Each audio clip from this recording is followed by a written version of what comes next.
Gereja Kristen Jawa Cepu, ibadah Minggu 29 Maret 2020.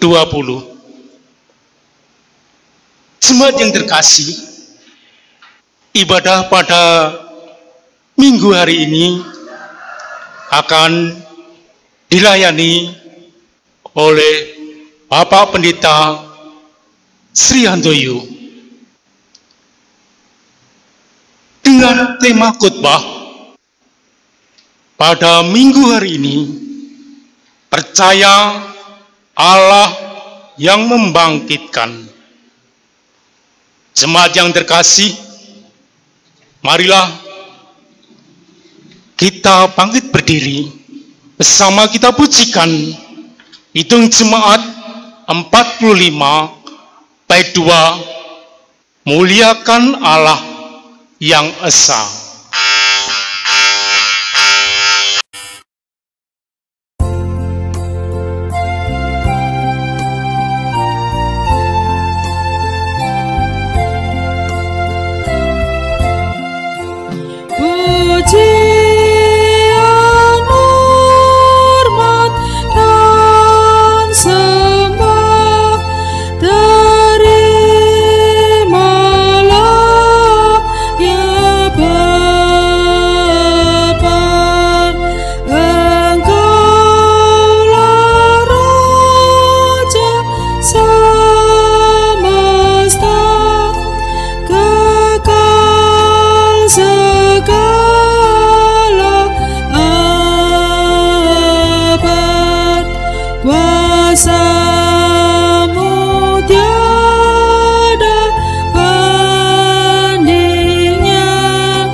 Hari yang dikasih, mari kita bersama-sama hayati ibadah kita, seraya mengaku bahwa pertolongan kita adalah dalam nama Tuhan yang menjadikan langit dan bumi.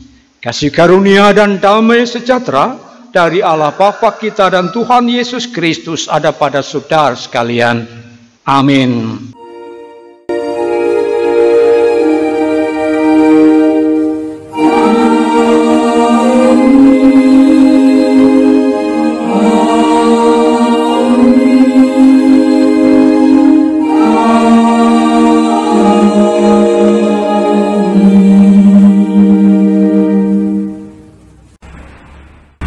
Ya Khalik semesta, umatmu tolonglah memujimu, Bapa yang mulia, kau Raja dunia. Hitung Jemaat 16.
Menyembah Sang Raja yang mulia, kita sadar di hadapan kemuliaannya, kita penuh dengan cacat celah dan dosa.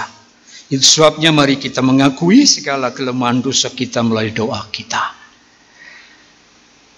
Kami sadar ya Tuhan akan kelemahan dan dosa kami. Di hadapan-Mu yang kudus dan mulia, kami mengaku akan kelemahan, ketidakberdayaan. Layakkanlah kami ya Tuhan melalui pengampunan-Mu, agar kami dikuduskan dan layak menyembah-Mu. Kami yakin percaya oleh karya penebusan Yesus Kristus, dosa kesalahan kami dihapuskan. Amin. Saudara-saudari yang terkasih, Tuhan juga memanggil kita, setiap yang letih lesu dan berdosa bercela, untuk datang menerima kasih-Nya. Kidung Jemaat 358. Semua yang letih lesu berdosa bercela, terima rahmat Tuhanmu, percaya sabdanya.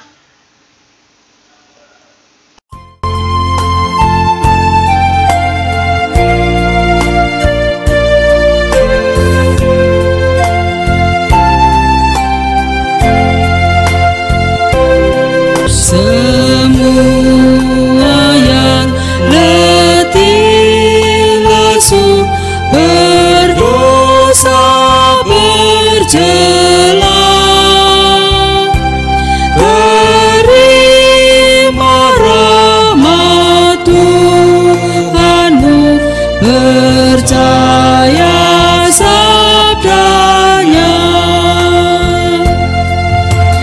Datang saja pada Yesus, kini saatnya. Datang saja pada Yesus, terima rahmat-Nya.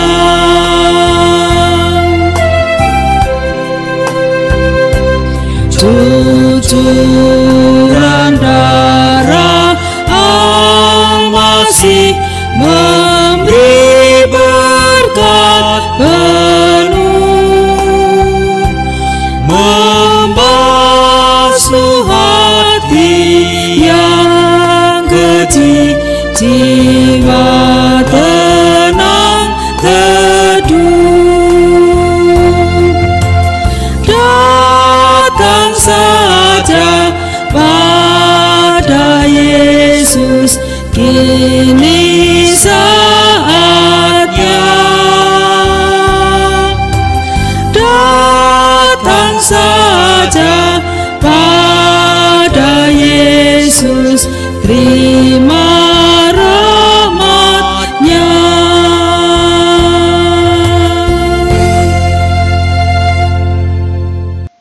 Kepada setiap orang yang datang kepada Yesus dengan penyesalan dan pertobatannya, kita berhak menerima anugerah pengampunannya. Roma 3 ayat 23 sampai 25 menjadi berita anugerah bagi kita. Karena semua orang telah berbuat dosa dan telah kehilangan kemuliaan Allah, dan oleh kasih karunia telah dibenarkan dengan cuma-cuma karena penebusan dalam Kristus Yesus. Kristus Yesus telah ditentukan Allah menjadi jalan pendamaian karena iman dalam darah-Nya. Hal ini dibuatnya untuk menunjukkan keadilannya, karena Ia telah membiarkan dosa-dosa yang telah terjadi dahulu pada masa kesabarannya. Demikianlah berita anugerah dari Tuhan, dan mari kita tanggapi bersama melalui pujian kita, Kidung 159. Yesus Mesias Israel, Yesus Engkau Immanuel, dan seterusnya.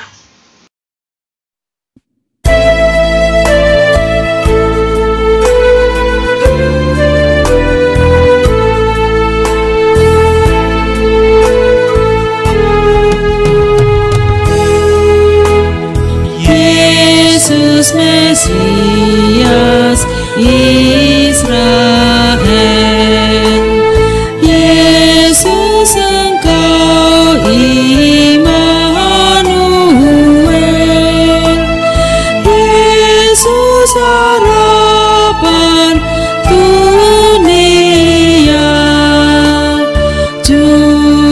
selamat Dikaulah.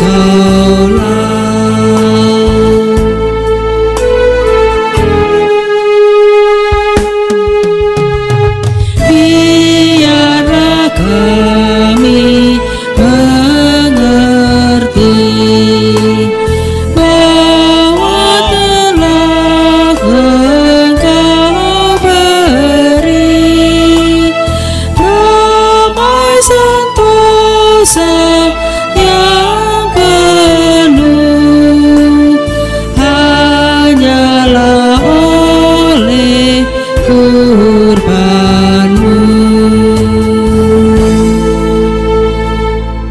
Tibalah saatnya kita akan menerima sabda Tuhan. Mari kita bersedia untuk mendengarkannya dan memohon Roh Kudus menolong kita agar kita mengerti apa yang Tuhan kehendaki melalui firman-Nya. Kita berdoa. Hati kami terbuka untuk menerima sabda-Mu ya Tuhan. Kami siap untuk mendengarkannya. Biarlah sabda-Mu menjadi pedoman dalam hidup kami, menjadi terang dalam kehidupan kami. Demikian Tuhan, kami memohon Roh Kudus-Mu menolong kami untuk kami dapat mengerti apa yang Tuhan kehendaki melalui sabda-Mu itu. Kami sambut dan terima sabda Tuhan dalam nama Tuhan Yesus Kristus. Amin. Bapak, Ibu, saudara-saudara yang terkasih, bacaan Injil terambil dari Injil Yohanes pasal yang ke-11 ayat 1 sampai yang ke-45. Inilah kesaksian Injil Yohanes pasal 11 ayat 1 sampai 45. Ada seorang yang sedang sakit, namanya Lazarus. Ia tinggal di Betania, kampung Maria dan adiknya Marta. Maria ialah perempuan yang pernah meminyaki kaki Tuhan dengan minyak mur dan menyekanya dengan rambutnya. Dan Lazarus yang sakit itu adalah saudaranya. Keduanya itu mengirim kabar kepada Yesus, "Tuhan, dia yang Engkau kasihi sakit." Ketika Yesus mendengar kabar itu, ia berkata, "Penyakit itu tidak akan membawa kematian, tetapi akan menyatakan kemuliaan Allah. Sebab oleh penyakit itu anak Allah akan dimuliakan." Yesus memang mengasihi Marta dan kakaknya dan Lazarus. Namun setelah didengarnya bahwa Lazarus sakit, ia sengaja tinggal 2 hari lagi di tempat di mana ia berada. Tetapi sesudah itu ia berkata kepada murid-muridnya, "Mari kita kembali lagi ke Yudea." Murid-murid itu berkata kepadanya, "Rabi, baru-baru ini orang-orang Yahudi mencoba melempari Engkau. Masih maukah Engkau kembali ke sana?" Jawab Yesus, "Bukankah ada 12 jam dalam satu hari? Siapa yang berjalan pada siang hari, kakinya tidak terantuk, karena ia melihat terang dunia ini. Tetapi jikalau seorang berjalan pada malam hari, kakinya terantuk, karena terang tidak ada di dalam dirinya." Demikianlah perkataannya. Dan sesudah itu ia berkata kepada mereka, "Lazarus saudara kita telah tertidur, tetapi aku pergi ke sana untuk membangunkan dia dari tidurnya." Maka kata murid-muridnya itu kepadanya, "Tuhan, jikalau ia tertidur, ia akan sembuh." Tetapi maksud Yesus ialah tertidur dalam arti mati. Sedangkan sangka mereka, Yesus berkata tentang tertidur dalam arti biasa. Karena itu Yesus berkata dengan terus terang, "Lazarus sudah mati. Tetapi syukurlah aku tidak hadir pada waktu itu, sebab demikian lebih baik bagimu, supaya kamu dapat belajar percaya. Marilah kita pergi sekarang kepadanya." Lalu Thomas yang disebut Didimus berkata kepada teman-temannya, yaitu murid-murid yang lain, "Marilah kita pergi juga untuk mati bersama-sama dengan dia." Maka ketika Yesus tiba, didapatinya Lazarus telah 4 hari terbaring di dalam kubur. Betania terletak dekat Yerusalem kira-kira 2 mil jauhnya. Di situ banyak orang Yahudi telah datang kepada Marta dan Maria untuk menghibur mereka berhubung dengan kematian saudaranya. Ketika Marta mendengar bahwa Yesus datang, ia pergi mendapatkannya, tetapi Maria tinggal di rumah. Maka kata Marta kepada Yesus, "Tuhan, sekiranya Engkau ada di sini, saudaraku pasti tidak mati. Tetapi sekarang pun aku tahu bahwa Allah akan memberikan kepadamu segala sesuatu yang engkau minta kepadanya." Kata Yesus kepada Marta, "Saudaramu akan bangkit." Kata Marta kepadanya, "Aku tahu bahwa ia akan bangkit pada waktu orang-orang bangkit pada akhir zaman." Jawab Yesus, "Akulah kebangkitan dan hidup. Barang siapa percaya kepadaku, ia akan hidup walaupun ia sudah mati. Dan setiap orang yang hidup dan yang percaya kepadaku tidak akan mati selama-lamanya. Percayakah engkau akan hal itu?" Jawab Marta, "Ya Tuhan, aku percaya bahwa Engkaulah Mesias, Anak Allah, Dia yang akan datang ke dalam dunia." Dan sesudah berkata demikian, ia pergi memanggil saudaranya Maria dan berbisik kepadanya, "Guru ada di sana dan ia memanggil engkau." Mendengar itu, Maria segera bangkit, lalu pergi mendapatkan Yesus. Tetapi waktu itu Yesus belum sampai ke dalam kampung itu. Ia masih berada di tempat Marta menjumpai dia. Ketika orang-orang Yahudi yang bersama-sama dengan Maria di rumah itu untuk menghiburnya melihat bahwa Maria segera bangkit dan pergi keluar, mereka mengikutinya, karena mereka menyangka bahwa ia pergi ke kubur untuk meratap di situ. Setibanya Maria di tempat Yesus berada dan melihat dia, tersungguhlah ia di depan kakinya dan berkata kepadanya, "Tuhan, sekiranya engkau ada di sini, saudaraku pasti tidak mati." Ketika Yesus melihat Maria menangis dan juga orang-orang Yahudi yang datang bersama-sama dia, maka masyulah hatinya. Ia sangat terharu dan berkata, "Di manakah dia kamu baringkan?"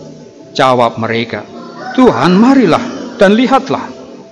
Maka menangislah Yesus. Kata orang-orang Yahudi, "Lihatlah betapa kasihnya kepadanya." Tetapi beberapa orang di antaranya berkata, "Ia yang memelekkan mata orang buta, tidak sanggupkah ia bertindak sehingga orang ini tidak mati?" Maka masyulah pula hati Yesus. Lalu ia pergi ke kubur itu. Kubur itu adalah sebuah gua yang ditutup dengan batu. Kata Yesus, "Angkatlah batu itu." Marta, saudara orang yang meninggal itu, berkata kepadanya, "Tuhan, dia sudah berbau sebab sudah 4 hari ia mati." Jawab Yesus, "Bukankah sudah kukatakan kepadamu, jikalau engkau percaya, engkau akan melihat kemuliaan Allah?" Maka mereka mengangkat batu itu. Lalu Yesus menengadah ke atas dan berkata, "Bapa, aku mengucap syukur kepadamu karena engkau telah mendengarkan aku. Aku tahu bahwa engkau telah mendengarkan aku.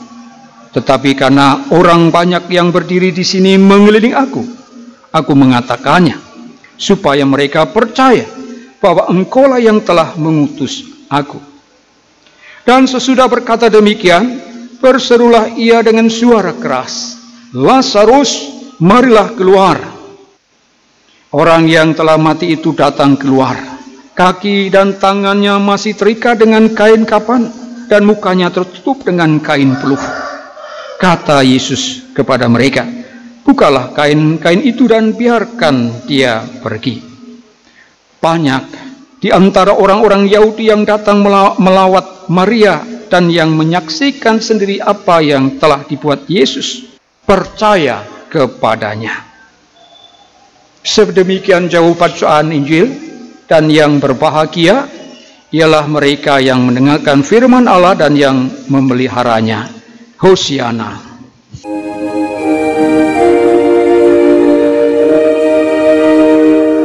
Hosiana.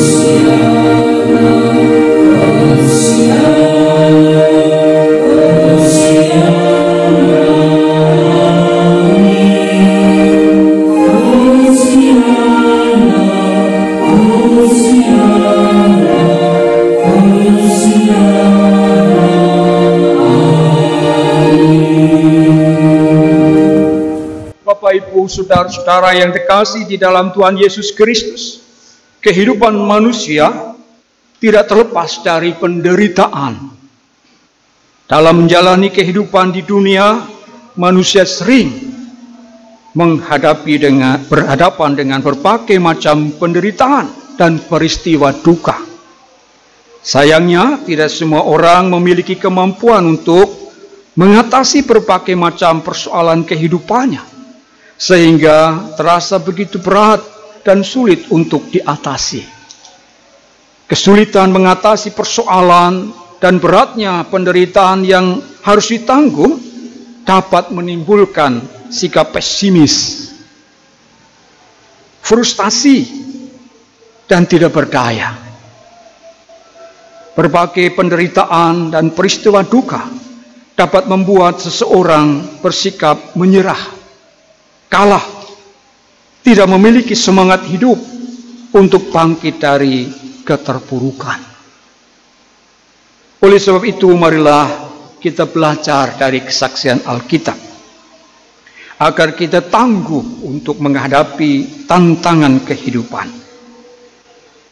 Memasuki Minggu Prapaskah kelima ini, kita diajak untuk belajar percaya pada kuasa Allah yang mampu membangkitkan yang sudah mati dan memberi kekuatan yang baru untuk tidak menyerah kalah atau terbelenggu oleh berbagai penderitaan dan peristiwa duka. Kita belajar dari pengalaman bangsa Israel yang saat itu sedang merasakan hidup sengsara dalam pembuangan di Babel. Seperti yang ditulis dalam kitab Yeskiel 37 ayat 1 sampai 14. Realitas pembuangan di tanah Babel menjadikan bangsa Israel kehilangan harapan dan putus asa. Hilangnya harapan digambarkan seperti tulang-tulang yang sudah menjadi kering, berserakan, dan mati. Ayat yang ke-11 memberi kesaksian, tulang-tulang kami sudah menjadi kering, dan pengharapan kami sudah lenyap. Kami sudah hilang. Pernyataan tersebut memberikan gambaran tentang keterpurukan bangsa Israel. Sehingga bangsa Israel harus menghadapi kenyataan pahit, menjadi bangsa yang kalah. Mereka hidup menderita dalam pembuangan di Babel. Kondisi ini semakin terpuruk karena mereka mendengar berita bahwa bait Allah sudah dihancurkan. Bait Allah yang menjadi kebanggaan dan pusat kehidupan keagamaan yang utama, kini tinggal puing-puing. Betapa hancurnya kehidupan mereka secara politik, ekonomi, dan spiritual. Mereka tidak berdaya lagi. Namun di tengah-tengah situasi seperti itu, Allah berinisiatif untuk menolong bangsa Israel. Melalui Nabi Yeskiel, Allah hadir dan meneguhkan semangat hidup Israel yang sudah hancur itu. Ayat 12-14 memberikan gambaran betapa besar kasih dan kemurahan Allah. Allah bersedia menolong dan memulihkan kembali harapan yang telah lenyap. Tulang-tulang yang sudah kering dan berserakan dibangkitkan lagi sehingga hidup kembali. Namun kasih dan kemurahan Allah harus disambut oleh Israel dengan sikap pertobatan dan ketaatan kepada Allah. Nabi Yeskiel mengajak umat untuk bangkit dari keterpurukan. Sebab penderitaan tidak hanya melulu berisikan penderitaan semata, tetapi ada kasih Allah yang dinyatakan di setiap penderitaan yang dialami. Yeskiel mengajak umat untuk berani percaya kepada Allah yang mampu membangkitkan dan menghidupkan kembali pengharapan yang sudah sirna. Dan memang saudara-saudara yang terkasih, dalam situasi tidak berdaya, kita harus jujur di hadapan Allah. Bahwa kita memang membutuhkan kasih kemurahan-Nya.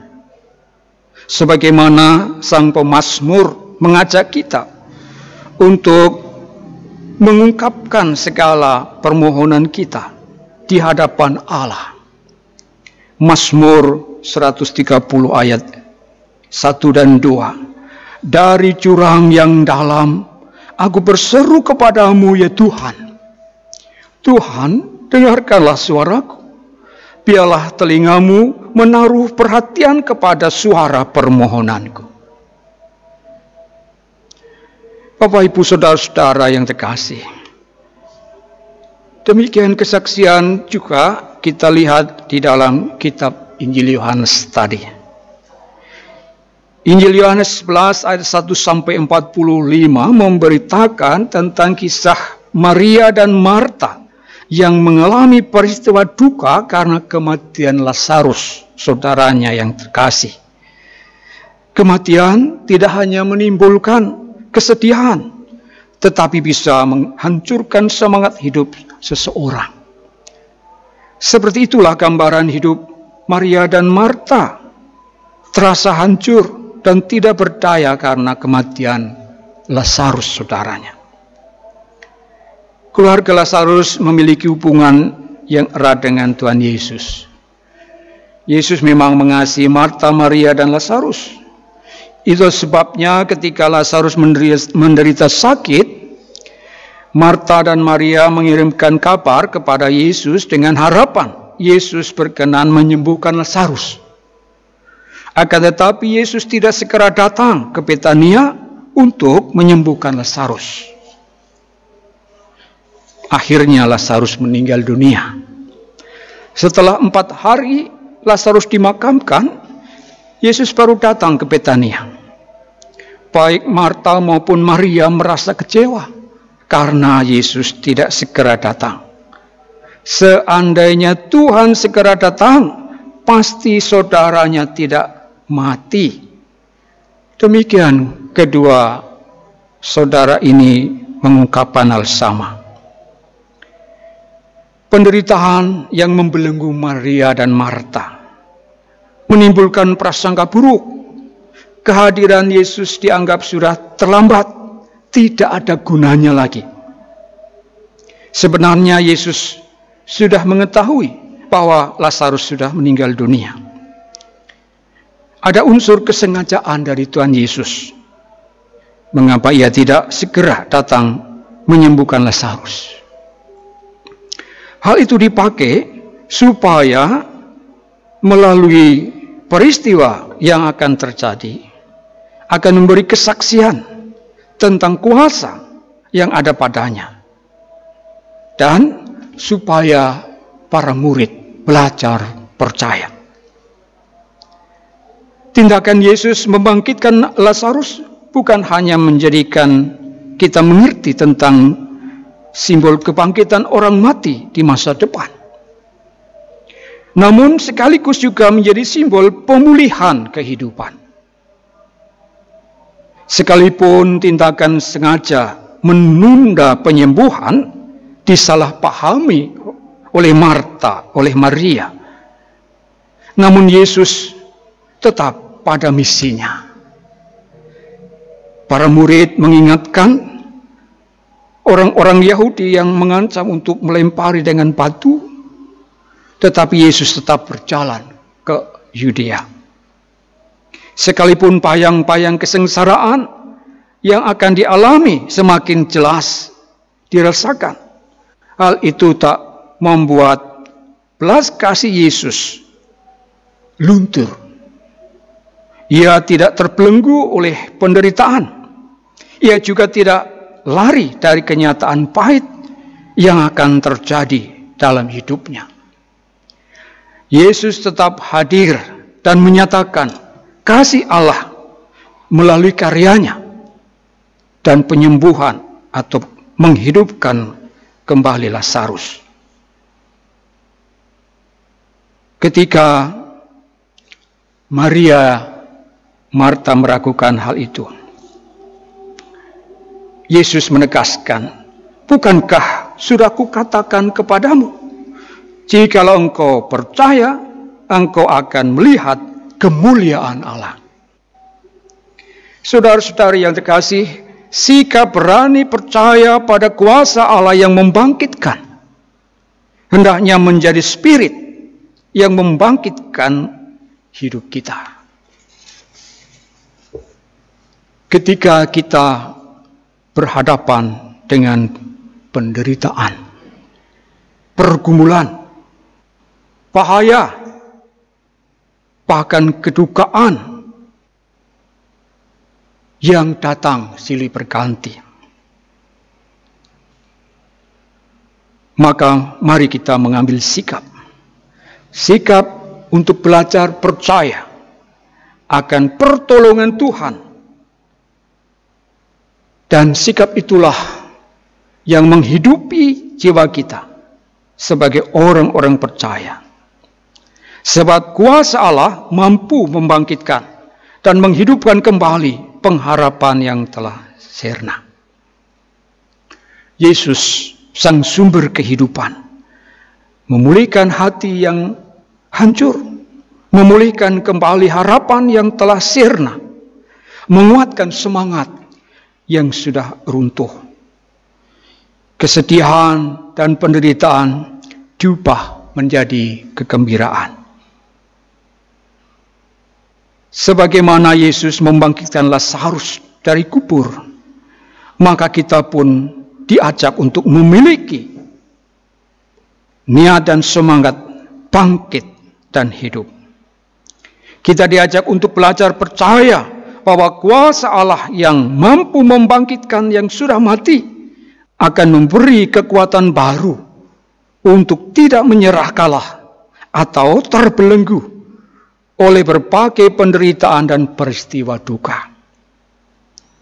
Saudara-saudara yang terkasih di dalam Tuhan Yesus Kristus, sebagai manusia yang lemah dan terbatas, memang kita tidak mungkin hanya mengandalkan kekuatan diri kita sendiri. Kita membutuhkan kuasa Allah dalam menghadapi tantangan kehidupan. Hanya dengan kuasa Allah kita disanggupkan melewati masa-masa sulit dan sengsara. Marilah kita belajar dari pengalaman hidup Rasul Paulus.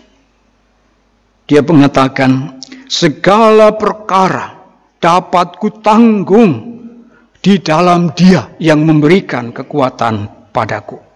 Filipi 4 ayat 13. Demikian juga di dalam surat Roma, Rasul Paulus menegaskan bahwa Roh Allah yang memberi hidup adalah kuasa Allah yang menghidupkan dan memerdekakan. Roh Allah yang tinggal pada setiap orang percaya, kita semua, adalah Roh Allah yang telah membangkitkan Yesus Kristus dari antara orang mati. Kuasa Roh itu juga yang akan membangkitkan kita dari kematian. Roh itu juga yang akan memampukan kita untuk bangkit dan memberi dorongan, menggerakkan semangat hidup. Sehingga oleh Roh itu kita dimampukan untuk terus berjuang, menghadirkan kasih Tuhan yang menghidupkan. Amin. Kita masuk saat hening.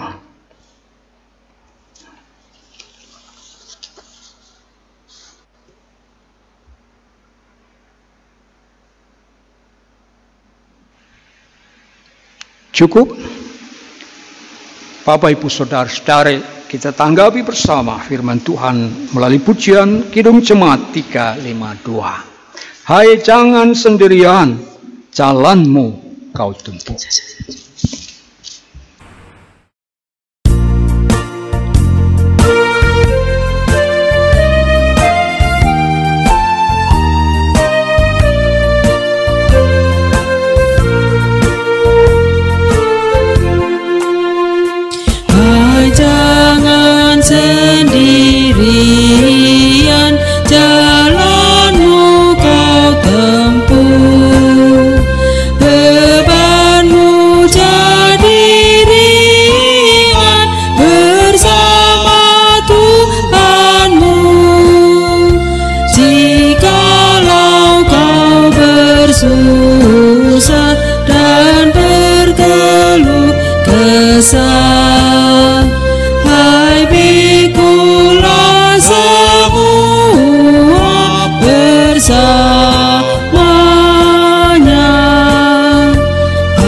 pikulah semua bersamanya.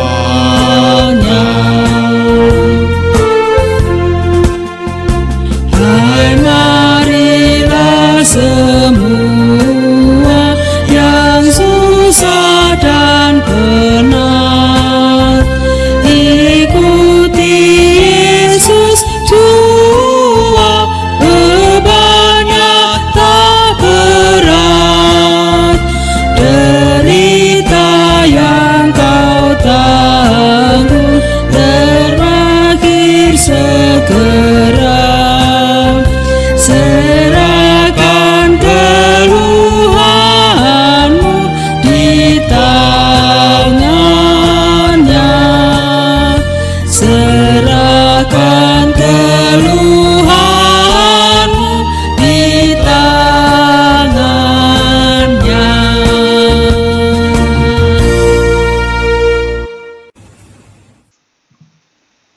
Ibu Bapa dan saudara-saudara yang dikasihi Tuhan Yesus, bersama dengan setiap orang percaya di segala tempat dan segala abad, marilah kita menyatakan pengakuan iman kita bersama-sama.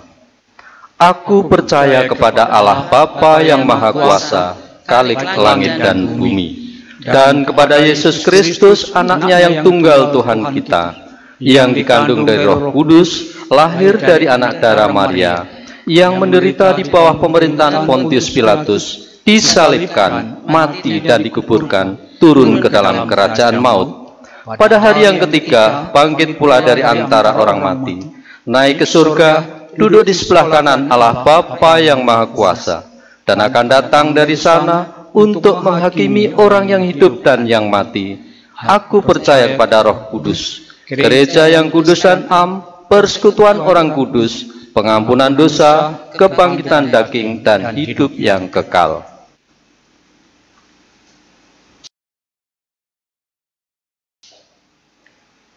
Saudara-saudari yang dikasihi di dalam Tuhan Yesus, mari kita berdoa syafaat.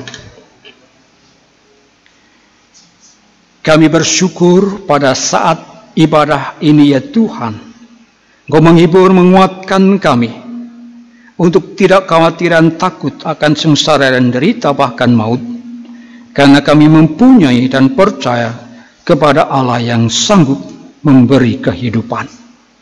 Oh Tuhan, di tengah derita dan duka, di tengah susah dan berbagai macam pergumulan, biarlah kami belajar percaya bahwa Tuhan menjadi andalan, sumber pertolongan kami, dan kami menyerahkan diri di dalam kasih pemeliharaan-Mu. Biarlah kami bangkit, bersemangat menghadapi setiap tantangan, karena Allah yang penuh belas kasih ada dan menyertai kehidupan kami. Selanjutnya ya Tuhan, kami juga memohon kepadamu. Ada banyak orang-orang yang saat ini sedang merasa khawatir. Ada banyak orang yang saat ini dilanda oleh kematian karena merebaknya virus corona. Tuhan, Engkau yang mempunyai kuasa atas segala ciptaan-Mu. Kami bersepakat dan berdoa, hentikanlah ya Tuhan wabah penyakit ini, supaya kami dapat hidup dalam damai sejahtera. Engkau memberkati segala usaha-usaha untuk memutuskan rantai penyebaran virus corona ini. Engkau memberikan hikmat, Engkau memberikan kesadaran kepada setiap warga negara untuk mengambil bagian di dalam upaya-upaya memutuskan rantai penyebaran virus ini, dengan memperhatikan bagaimana mereka harus hidup sehat, bagaimana mereka harus menjaga supaya tidak bersentuhan satu dengan lain. Dengan menjaga semacam itu akan menjadi sebab rantai penyebaran akan terhenti. Berkati juga saudara-saudara yang terdampak oleh situasi darurat karantina, situasi di mana kami harus berdiam diri di rumah. secara ekonomi, secara politis dan relasi memang Tuhan, kami merasakan penderitaan. Itu sebabnya Engkau sendiri yang akan menolong kami sebagai bangsa untuk segera kami mengakhiri atau kami berhenti dari penderitaan ini. Ya Tuhan Allah yang penuh belas kasih, Engkau memberkati mereka yang ada di garis depan, para tenaga medis dokter yang merawat para pasien, dan juga Engkau memperlengkapi mereka dengan iman teguh dan percaya akan kuasa pertolongan-Mu. Kami berdoa juga untuk keluarga-keluarga yang menjadi korban virus ini. Engkau tabahkan dan berikan kesabaran. Bagi pasien yang saat ini sedang dalam perawatan, juga Engkau ulurkan belas kasih-Mu untuk menyembuhkan mereka. Oh Bapa, kami percaya tidak ada hal yang di luar rencana Tuhan. Biarlah kami belajar dari peristiwa ini untuk terus mengandalkan Tuhan yang penuh kuasa. Kami serahkan jemaat-Mu juga di dalam kasih dan pemeliharaan Tuhan. Biarlah setiap pergumulan dan tangan kehidupan diserahkan dalam doa mereka, agar Tuhan menolong mereka. Mereka percaya, mereka beriman akan kasih-Mu. Kami serahkan setiap keluarga-keluarga di dalam mereka menjalani hidup. Tuhan juga berikan kesadaran untuk membangun setiap hubungan dan relasi dengan takut akan Tuhan, supaya dicapai keluarga yang sejahtera, keluarga yang harmonis, keluarga yang bahagia. Gereja-gereja Tuhan yang Tuhan pakai untuk mengabarkan Injil-Mu di tengah bangsa ini, Tuhan berkati, supaya nama Tuhan dipermuliakan dan banyak orang dipulihkan, diselamatkan. Inilah doa syafaat kami ya Bapa. Kami serahkan semua itu di dalam percaya kami, di dalam kuasa Tuhan Yesus Kristus yang mengajar kami berdoa. Bapa kami yang di sorga, dikuduskanlah nama-Mu. Datanglah kerajaan-Mu, jadilah kehendak-Mu di bumi seperti sorga. Berikanlah kami pada hari ini makanan kami yang secukupnya. Dan ampunilah kami akan kesalahan kami, seperti kami juga mengampuni orang yang bersalah kepada kami. Dan janganlah membawa kami ke dalam pencobaan, tetapi lepaskanlah kami dari yang jahat. Karena Engkau-lah yang punya kerajaan dan kuasa dan kemuliaan sampai selama-lamanya. Amin.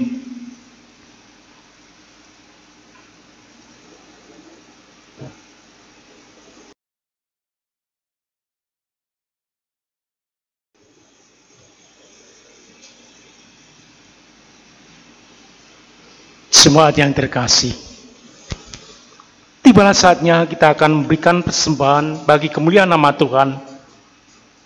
Adapun dasar di mana kita memberikan persembahan diambilkan dari Mazmur 50 ayat 14 dan 15. Persembahkanlah syukur sebagai kurban kepada Allah, dan bayarlah nazarmu kepada Yang Maha Tinggi. Berserulah padaku pada waktu kesesakan, aku akan meluputkan engkau, dan engkau akan memuliakan aku. Jemaat yang dikasihi, di dalam kita memberikan persembahan pada saat ini, bersama kita akan pujikan Hitung Jemaat 367, bait yang pertama, Padamu Tuhan dan Allahku.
jemaat kami undang bagi berdiri.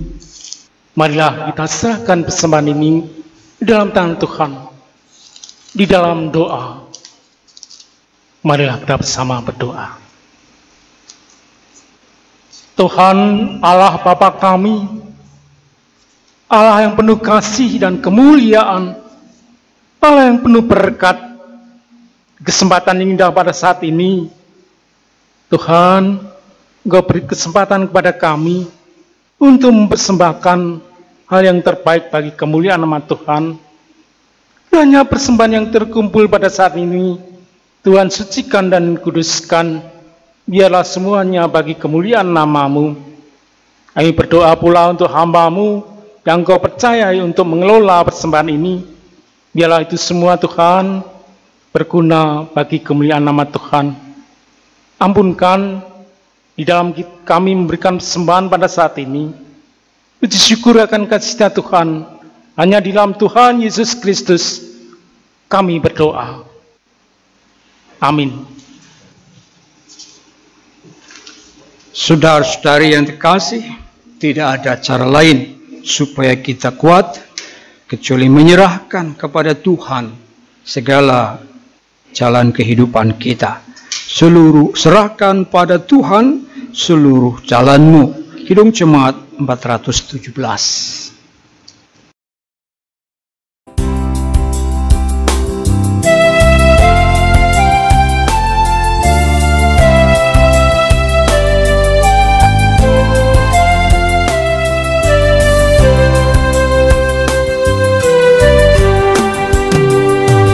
Serahkan pada Tuhan seluruh jalanmu, kuatirmu semua ditanggungnya penuh, sedangkan angin lalu dituntun tangannya, pun jalan di depanmu, Tuhan mengaturnya. Tetap senantiasa percayalah teguh, tak mungkin kau binasa di pergumulanmu. Tuhanmu mengalihkan yang paling susah pun menjadi kebajikan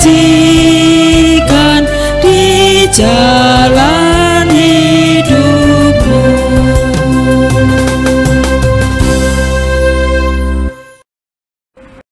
Saudari, kita mengakhiri ibadah kita, dan ingatlah pesan Rasul Petrus. Ia mengatakan demikian, serahkanlah segala kekhawatiranmu kepadanya, sebab ia yang memelihara kamu. Kita mengakhiri ibadah kita dan menerima berkat Tuhan. Tuhan memberkati saudara dan melindungi saudara. Tuhan menyinari saudara dengan wajah-Nya dan memberi saudara kasih karunia. Tuhan menghadapkan wajah-Nya kepada saudara dan memberi saudara damai sejahtera. Amin.